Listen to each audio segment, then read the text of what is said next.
Bonjour, dans cette vidéo, nous allons nous pencher sur le concept très vaste qu'est la paix.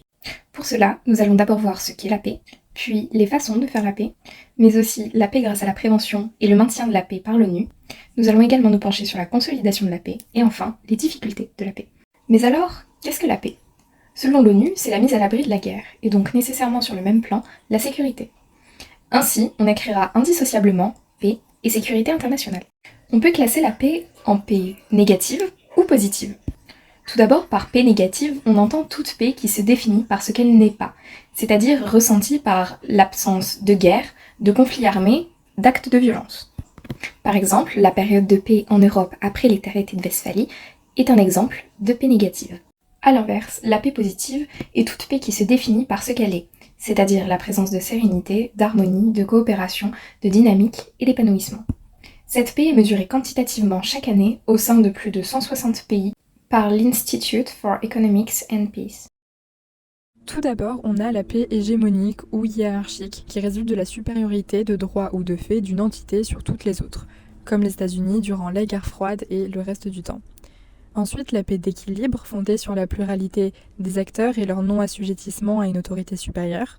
La paix fédérative qui est résumée des deux précédentes, principe qui consiste à proposer aux membres d'un système donné, un continent ou le monde, de se fondre en une union fédérative, de constituer un seul corps politique, comme la création de l'Union européenne ou de l'URSS. La paix de droit international, variante de la précédente, les États renoncent à l'emploi de la force et à s'engager à soumettre leurs différends aux décisions de la société et à mobiliser leurs forces pour aider la victime d'une rupture de paix. Comme par exemple le rôle que devait jouer la SDN. La paix de directoire ou oligarchique qui prend acte des faiblesses de la sécurité collective, propre à la paix de droit international, et fait un système dans lequel les grandes puissances s'entendent pour mettre un terme à la compétition entre elles et à substituer un régime de coopération. On a l'exemple du directoire que constitue le Conseil de sécurité de l'ONU. Passons maintenant à la paix grâce à la prévention, car en effet, le moyen le plus efficace de réduire et d'empêcher la souffrance et les conflits est de les empêcher en les prévenant. Le premier moyen de cette prévention est la diplomatie préventive. L'ONU surveille l'évolution de la situation dans le monde pour détecter les menaces à la paix et à la sécurité internationale pour mener, en conséquence, des actions préventives. Des envoyés spéciaux travaillent en partenariat avec des organisations régionales et dans certaines zones, la simple présence d'un émissaire qualifié peut empêcher l'escalade de tensions.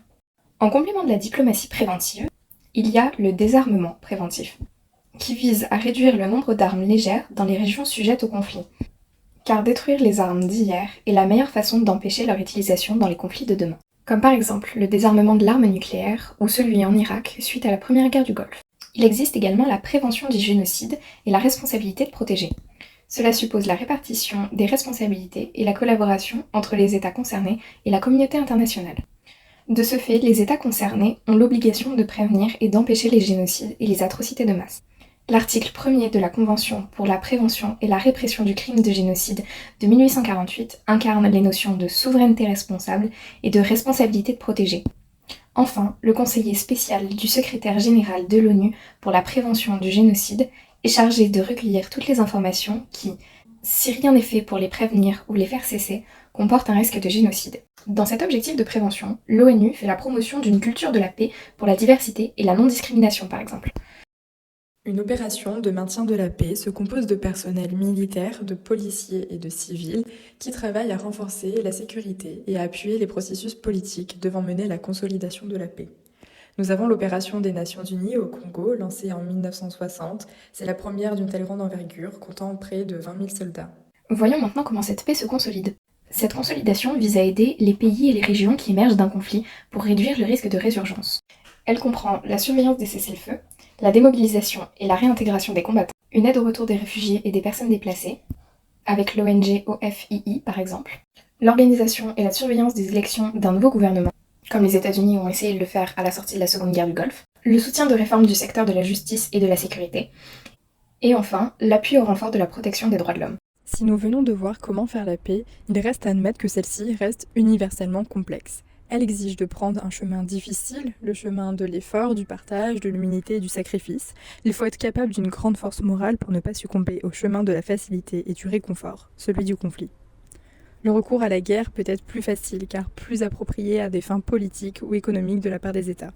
Ainsi, Georges Clemenceau a dit « Il est plus facile de faire la guerre que de faire la paix ».